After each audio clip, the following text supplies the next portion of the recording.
오늘 대림절 첫째 주일을 맞이해서 주예전에 나오신 여러분들을 우리 주님의 이름으로 축복합니다. 우리 옆에 분들하고 같이 인사합니다. 사랑합니다. 축복합니다 하고 인사합시다.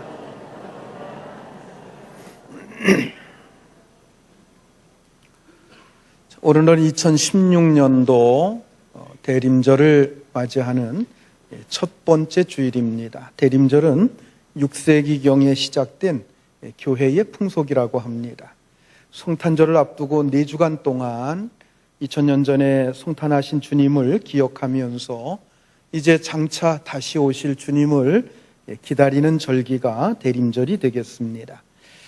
이 대림절은 과거의 대림절, 그리고 현재의 대림절, 그리고 미래의 대림절, 이렇게 세 가지 형태로 우리가 생각해 볼 수가 있을 것 같습니다.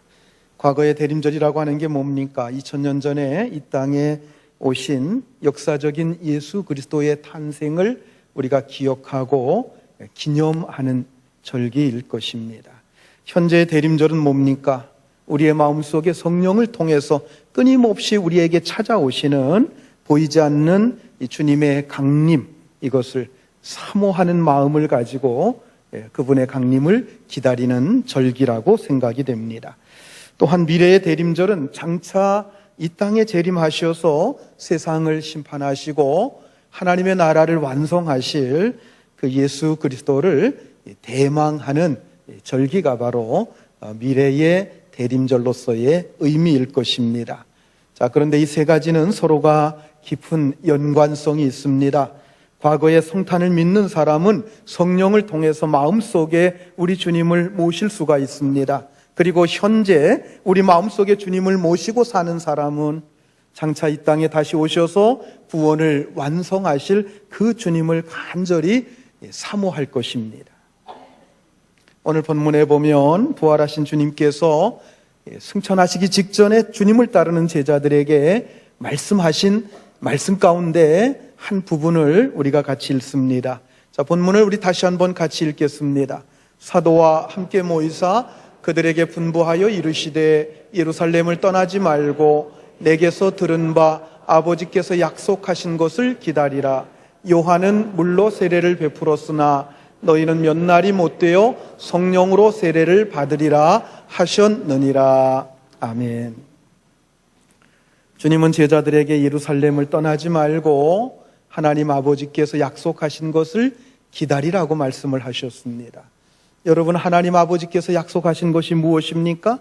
자, 5절에 있는 대로 성령으로 세례를 받으리라 하시는 말씀입니다. 성령 세례 받을 것을 기다리라는 겁니다. 이제 성령이 강림하여서 제자들에게 부어질 것인데 그때 제자들은 큰 능력을 받게 될 것이고 크고 놀랍게 쓰임받게 될 것이라고 하는 그 말씀입니다. 그래서 예루살렘에 교회가 세워집니다. 믿는 자의 수가 놀랍게 증가하게 될 것입니다. 그리고 그리스도의 복음이 온 천지에 전파하게 될 것이라고 하는 말씀을 계속해서 주시고 있습니다. 하나님은 성부 하나님, 성자 하나님, 성령 하나님, 삼위 하나님으로 계십니다. 구약시대에는 성부 하나님께서 주도적으로 역사를 이끌고 가셨습니다. 성자 하나님이신 예수 그리스도께서 이 땅에 오셨을 때에는 예수님께서 구원의 사역을 놀랍게 이루셨습니다.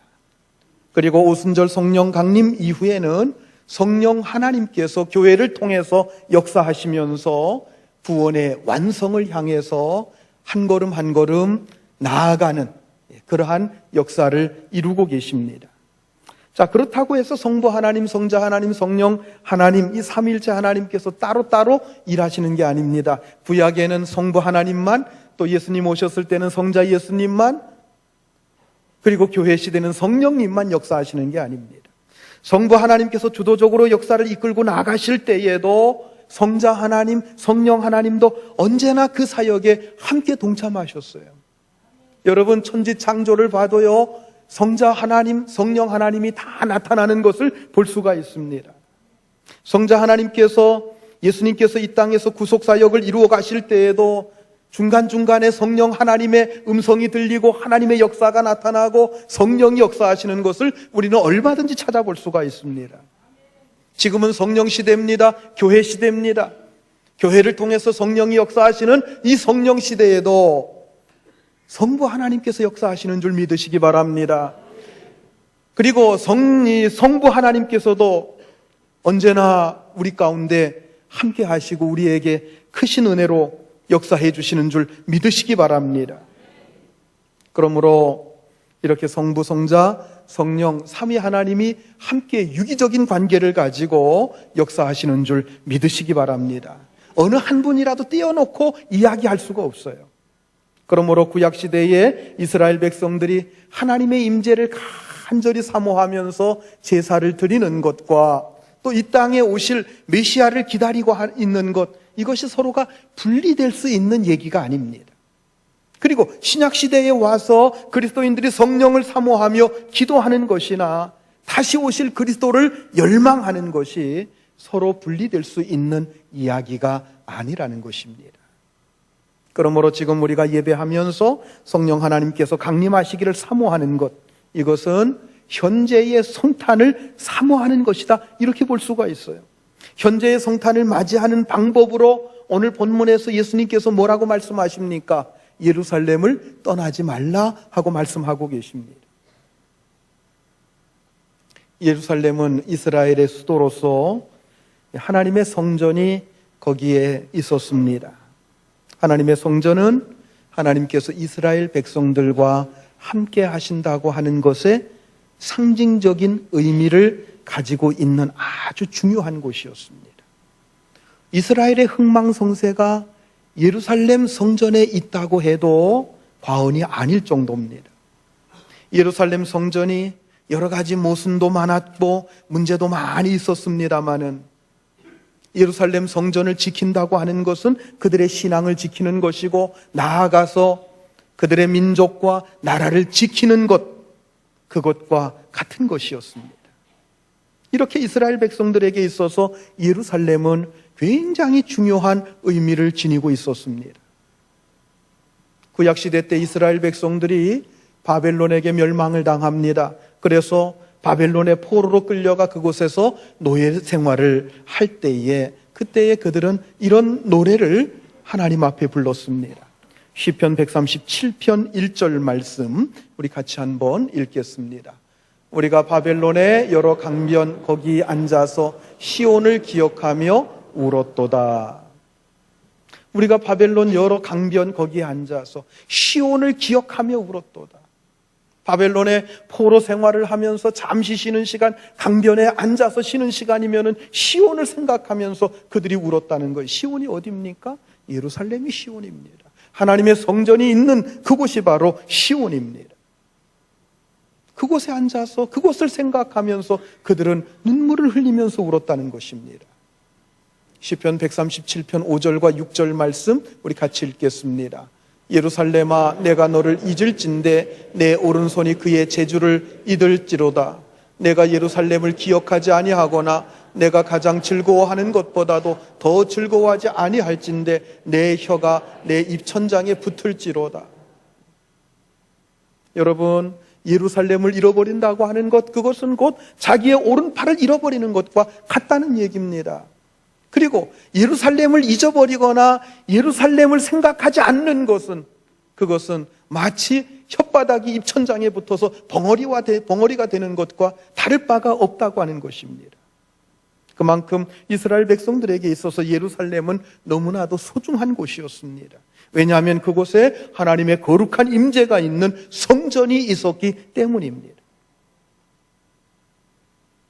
비록 바벨론의 포로로 끌려갔지만 그곳에서 아주 크게 성공하여 바벨론의 총리가 되었던 다니엘이지만, 그러나 그도 매일같이 예루살렘을 향하여 창문을 열고 하루에 3차례씩 그곳을 생각하며 기도했던 것을 우리는 성경을 통해서 볼 수가 있습니다.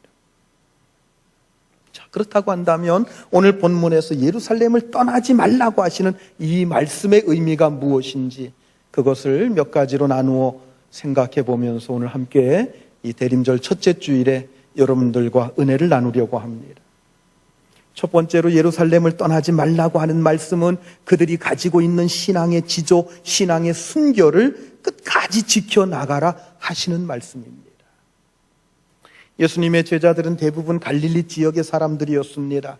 3년 전에 갈릴리 지방에서 예수님을 만났고 예수님을 따르기 시작했습니다. 그들은 3년 동안 예수님을 충실히 따라다녔습니다. 그리고 마지막에 예수님과 함께 예루살렘으로 올라갔습니다. 그들은 예수님께서 비장한 각오를 가지고 예루살렘으로 가시는 그 모습을 보았습니다. 그래서 그들은 마음속으로 생각합니다. 드디어 우리가 예수님을 따라다니는 그 결실을 맺게 되는가 보다. 이제 예수님께서 뭔가 일을 내실려나 보다. 예수님께서 이 나라의 잘못된 정치, 잘못된 사회, 이 악한 구조를 깨뜨리시고 드디어 왕으로 올라서시려나 보다. 그래서 자기들도 비장한 각오를 가지고 이제부터 전쟁이 시작이 되고 뭔가 혁명이 시작될 것이기 때문에 아주 비장한 각오를 가지고 예수님을 따라 예루살렘으로 올라갔습니다. 그런데 예수님께서는 십자가에 못 박혀 죽으셨어요. 그들의 모든 소망과 그들의 모든 기대감이 산산조각 나고 말았습니다. 그리고 그 이후에 그들은 사방으로 흩어질 수밖에 없는 위기에 놓여 있었습니다. 3년 동안 예수님과 동고동락하면서 제자의 길을 걸어왔던 그들은 이제 예루살렘에서 모두 흩어져 버릴 수밖에 없게 된 것입니다.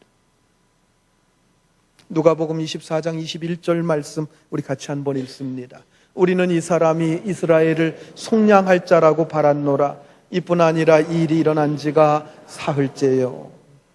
이게 누가 하는 얘기입니까? 엠마오로 가는 두 제자가 나누는 이야기입니다. 기대를 가지고 예수님을 따랐는데 예수님이 십자가에 못 박혀 죽고 말았습니다. 우리는 이 사람이 이스라엘을 구원할 자라고 믿었는데 이스라엘의 이 식민 통치에서부터 해방시키고 악한 사람들로부터 그 착취에서 해방시키고 진정한 왕이 될 것을 기대했는데 비참하게 그분이 돌아가 버리시고 말았다는 거예요. 자기들의 소망과 기대가 꺾였다는 겁니다. 그들은 예수님을 믿고 예루살렘까지 따라왔는데 예수님은 십자가에 돌아가시고 말았습니다. 그렇게 실망했는데 예수님께서 부활하셨어요.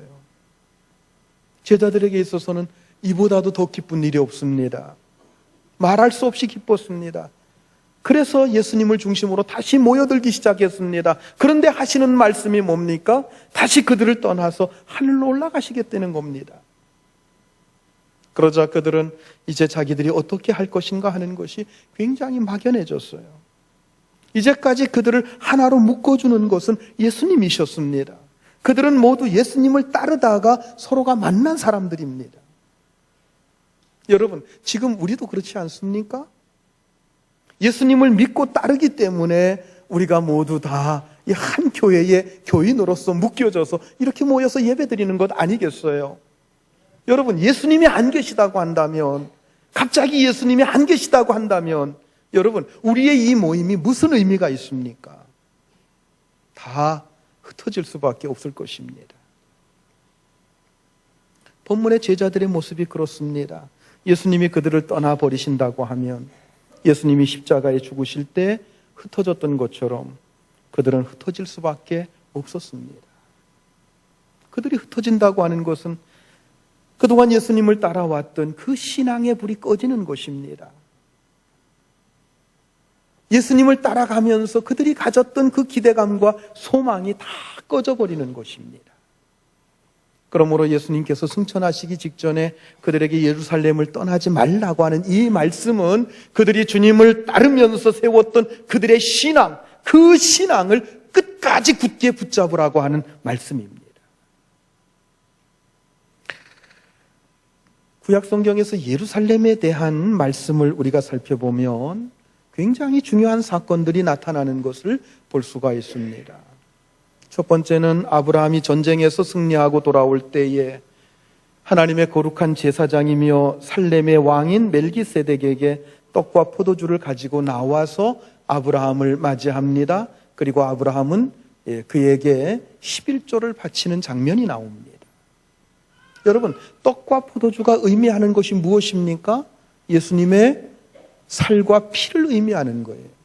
예수님의 십자가에 죽으시고 그 살과 피를 우리를 위해서 내어주시는 것을 의미하는 것입니다. 그래서 히브리서 기자는 이 멜기세덱을 영원한 하나님의 제사장이요 예수 그리스도를 상징한다고 말씀하고 있습니다.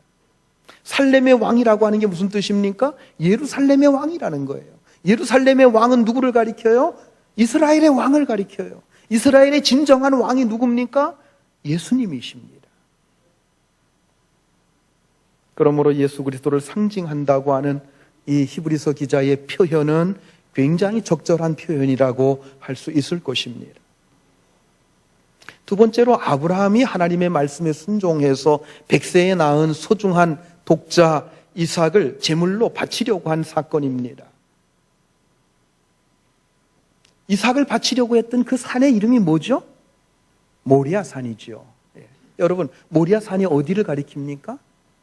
그곳이 바로 예루살렘입니다.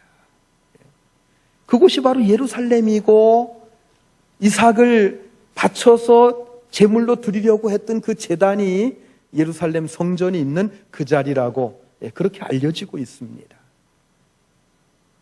바로 그 예루살렘에서 하나님의 아들 예수 그리스도께서 우리의 모든 죄인들을 위해서 십자가에 못 박혀 죽으셨습니다. 아브라함이 독자 이삭을 바치는 것, 그것과 하나님께서 독생자 예수 그리스도를 십자가에서 못 박혀 죽이시는 것, 이것과 굉장히 깊은 연관성이 있는 것을 볼 수가 있습니다. 그곳이 바로 어디예요? 그곳이 바로 예루살렘이라는 것입니다. 세 번째로 다윗이 왕이 된 후에 예루살렘을 빼앗아서 이스라엘의 수도로 삼아 그곳으로 왕도를 옮깁니다. 그리고 그의 아들 솔로몬이 바로 그곳에다가 하나님의 성전을 건축하게 됩니다. 그래서 예루살렘은 이스라엘의 정치적 중심이 되었을 뿐만 아니라 이스라엘 모든 백성들의 신앙과 삶의 중심이 되었습니다.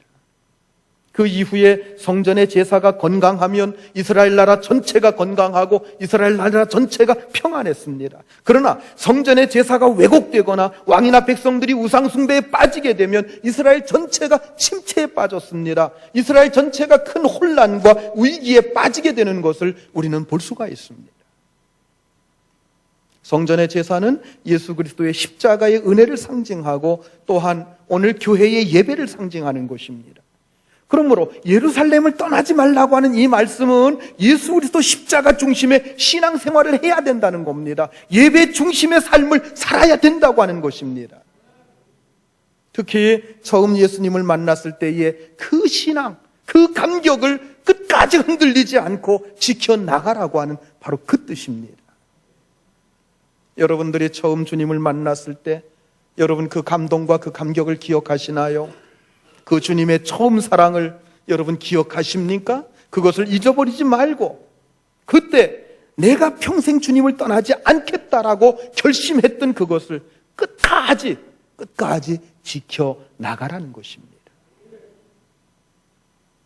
두 번째로 예루살렘을 떠나지 말라고 하는 말씀은 교회를 중심으로 모이고 교회를 중심으로 하나 연합이 돼야 된다 하는 것입니다. 만약에 예수님의 제자들이 예루살렘을 떠난다고 한다면 아마 그들은 같이 모여서 어디로 같이 가지는 않을 거예요. 어떻게 되겠습니까? 그냥 각자 고향으로 가든가 각자 다른 어느 곳으로 이렇게 산지사방으로 흩어질 겁니다. 마태복음 26장 31절 말씀을 우리 같이 한번 읽습니다. 그때 예수께서 제자들에게 이르시되 오늘 밤에 너희가 다 나를 버리리라. 기록된 바 내가 목자를 치리니 양의 떼가 흩어지리라 하였느니라. 이 말씀을 하신 때가 언제입니까? 마가의 다락방에서 마지막 최후의 만찬을 하시면서 예수님께서 제자들에게 하신 말씀입니다. 오늘 밤에 너희가 나를 다 버릴 것이다. 스가랴서 13장 7절 말씀을 인용해서 내가 목자를 치리니, 목자를 치면 양들은 어떻게 됩니까? 다 흩어져 버리고 말게 되는 거예요. 목자를 쳐서 목자가 잘못돼 버리면 양들은 흩어져 버릴 수밖에 없습니다.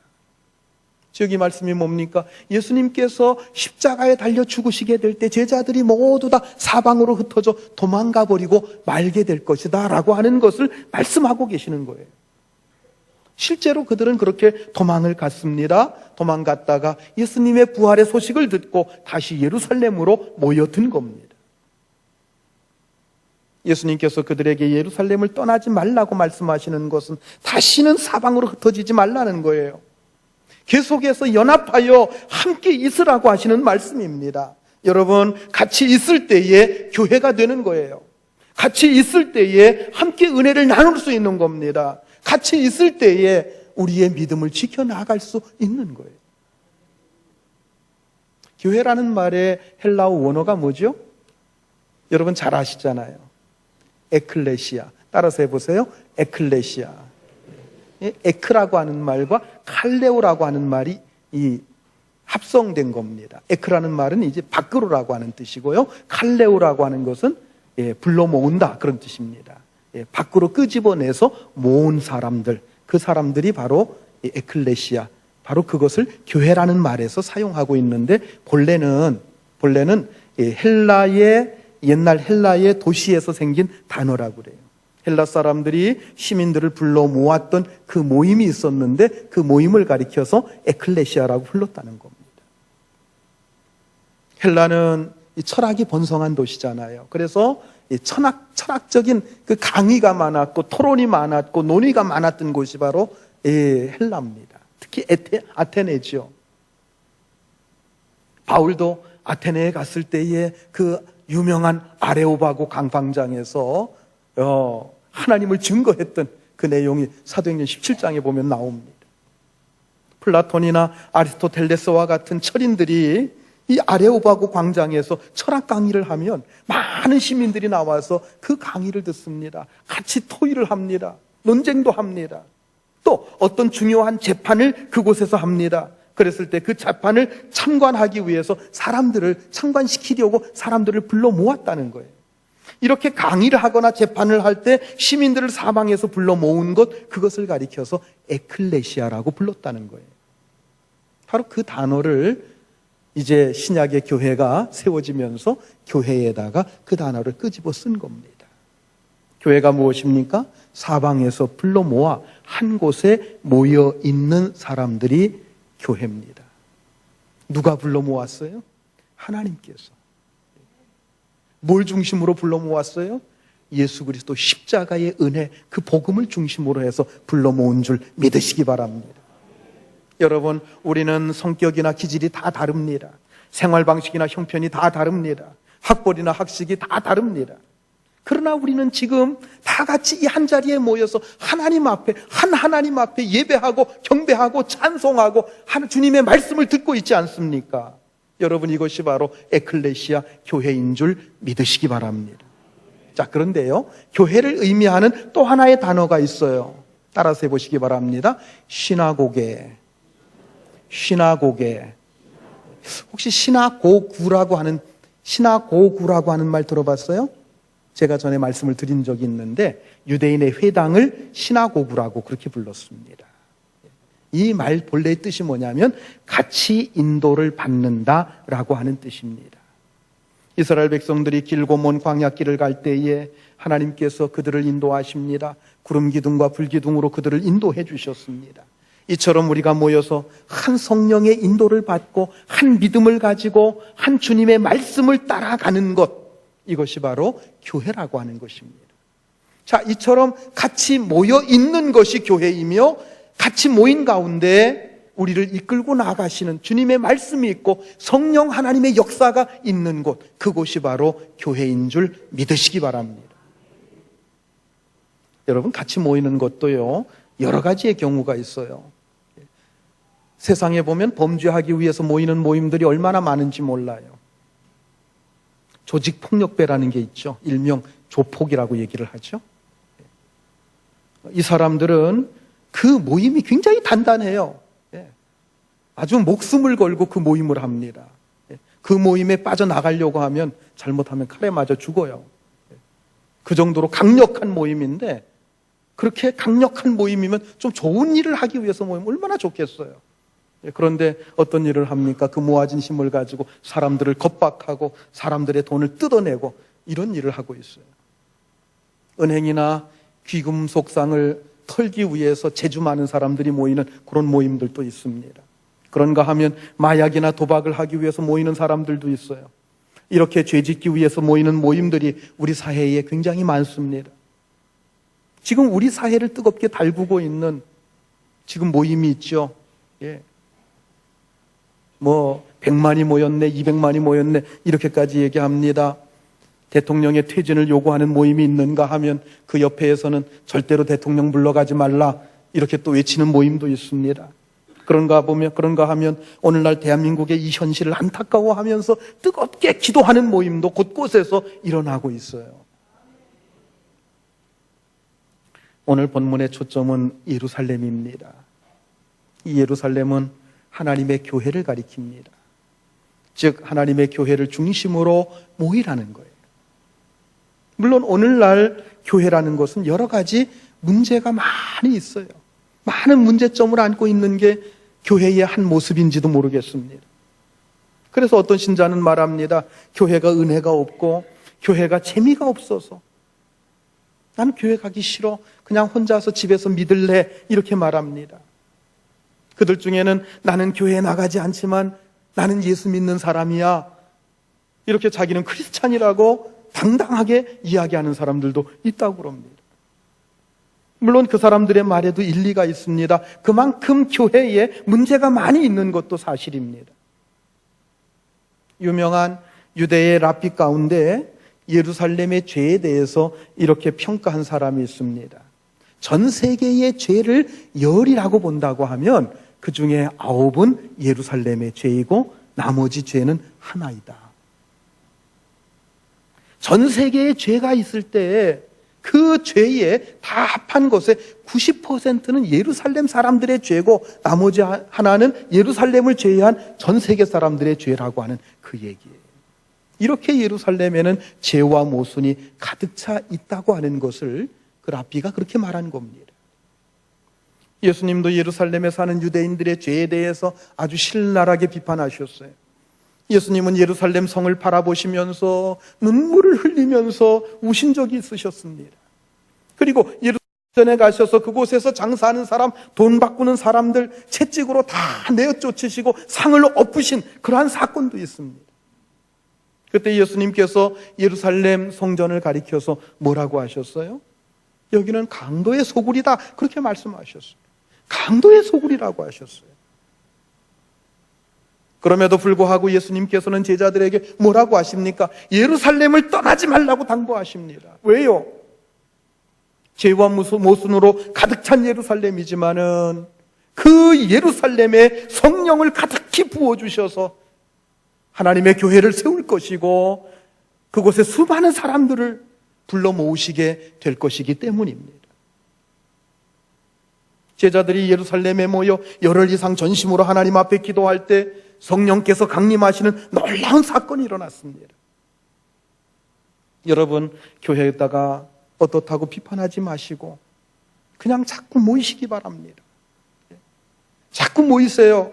주일에만 이렇게 모여서 예배드리는 것이 아니라 자꾸 모여야 됩니다. 수요일에도 모이고 금요일에도 모이고, 매일매일 새벽에도 자꾸 모여서 기도하고 자꾸 모여야 됩니다. 집회가 없는 날도, 집회가 없는 시간에도 자꾸 모여서 기도하고 성경 공부하고 전도하고 봉사하는 일에 여러분 열심을 품으시기 바랍니다. 여러분, 교제를 해도요, 세상에 가서 교제하지 마십시오. 교회에 와서 교제하시면 돼요. 교제를 하기 위해서라도요, 자꾸 교회에 와서 교제하시기 바랍니다. 교회에 와서 차 마시고, 교회에 와서 교제하세요. 마지막 세 번째로 예루살렘을 떠나지 말라고 하는 말씀은 아버지 하나님의 약속을 기다리라고 하는 말씀입니다. 아버지 하나님께서 약속하신 것이 무엇입니까? 본문 5절 말씀 다시 한번 읽겠습니다. 요한은 물로 세례를 베풀었으나 너희는 몇 날이 못되어 성령으로 세례를 받으리라 하셨느니라. 아멘. 예수님께서는 처음 가졌던 신앙의 순결, 신앙의 지조를 잘 지키라고 하는 의미로 예루살렘을 떠나지 말라고 말씀하셨고, 또 예루살렘, 즉 뭘 가리킨다고 그랬어요? 교회를 가리킨다고 그랬어요. 교회를 중심으로 해서 다 같이 모이라고 하는 그런 의미에서 예루살렘을 떠나지 말라고 하셨습니다. 그 다음엔 뭐라고 얘기하십니까? 신앙의 순결을 지키고 교회를 중심으로 자꾸 모이면 그 다음에는 뭐예요? 성령을 사모하라는 거예요. 성령을 대망하라는 것입니다. 다시 말하면 사람이 할 일을 다 하고 나서 하늘의 역사를 기다리라는 겁니다. 신앙을 지키고 신앙이 흔들리지 않고 신앙을 굳건하게 지키고 자꾸 모여서 예배하고 기도하고 자꾸 모여서 열심히 주님을 위해서 일하고 그 다음에는 기다리라는 거예요. 뭘 기다리라는 거예요? 성령을 기다리라는 겁니다.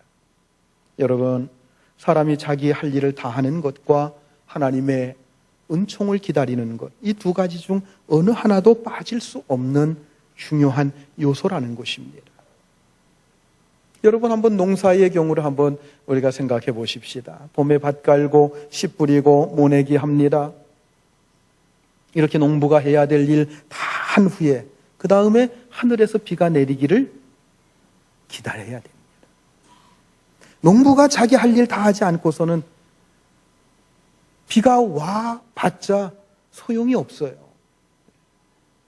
밭도 안 갈고 씨도 안 뿌렸는데 비가 오면 뭐 하겠습니까? 그리고 자기가 할 일을 다 했다고 해도 비가 오지 않으면 또한 농사가 안 되는 거예요.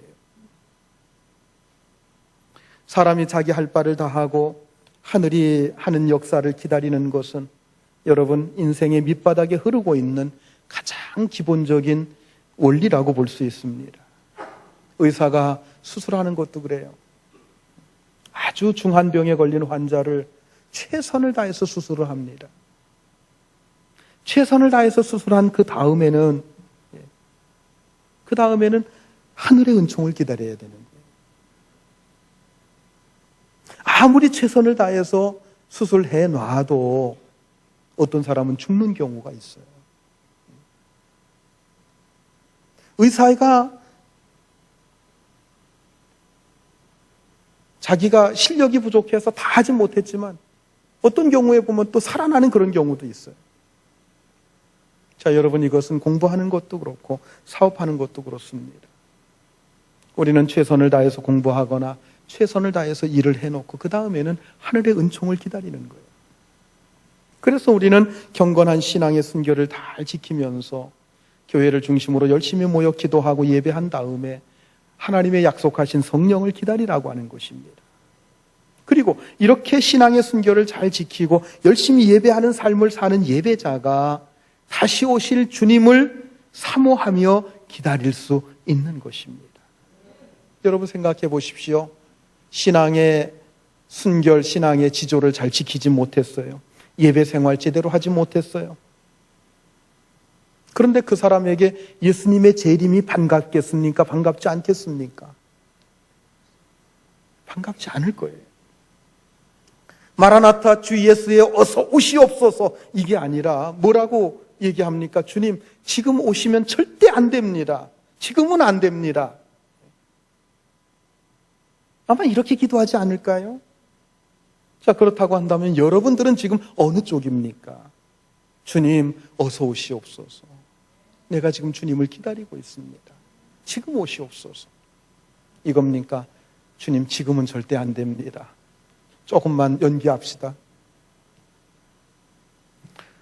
19세기 영국의 수상을 지낸 그레스턴이라고 하는 유명한 정치가가 있었습니다. 이 사람은 놀랍게도 23살에 국회의원에 당선이 되고 25살에 재무장관이 되었습니다.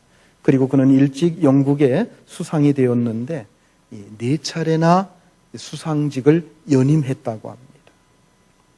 그가 나이가 많아서 은퇴하게 되었을 때에 어느 기자가 그에게 물었습니다. 경께서는 대학교를 수석으로 졸업을 하셨고 23살에 국회의원에 당선이 되셨고 25살에 재무장관이 되셨고 꽤 젊은 나이에 영국의 수상이 되셨는데 그 중에서 언제가 가장 기쁘셨습니까? 그때 그랬던 경이 이렇게 대답을 했다고 합니다. 내 일생에서 가장 기뻤던 때는 당신이 이야기한 그때가 아닙니다. 지금도 내 가슴 속에 벅찬 감격으로 남아있는 순간은 제가 젊은 시절 어느 교회에 가서 기도하는 가운데 나의 죄를 깊이 회개한 후에 주님께서 내 안에 임재해 들어오시는 것을 체험하는 그 놀라운 순간이 있었습니다. 저는 지금도 그때의 그 감격을 잊을 수가 없습니다. 저는 평생 그 감격을 가지고 살았습니다. 사랑하는 성도 여러분, 우리에게 최대의 기쁨은 주님께서 내 안에 오시는 것입니다. 성령 하나님께서 내 속에 충만하게 임하시는 것입니다. 그리고 다시 오실 그 주님을 우리 눈으로 보면서 기쁨으로 맞이하는 바로 그날인 줄을 여러분 믿으시기 바랍니다. 이 기쁨이 충만하기 위해 오늘 신앙의 지조를, 순결을 잘 지키시고 하나님 앞에 열심히 예배하는 예배자의 삶을 사시는 저와 여러분들이 될 수 있기를 주의 이름으로 축원합니다. 기도하시겠습니다.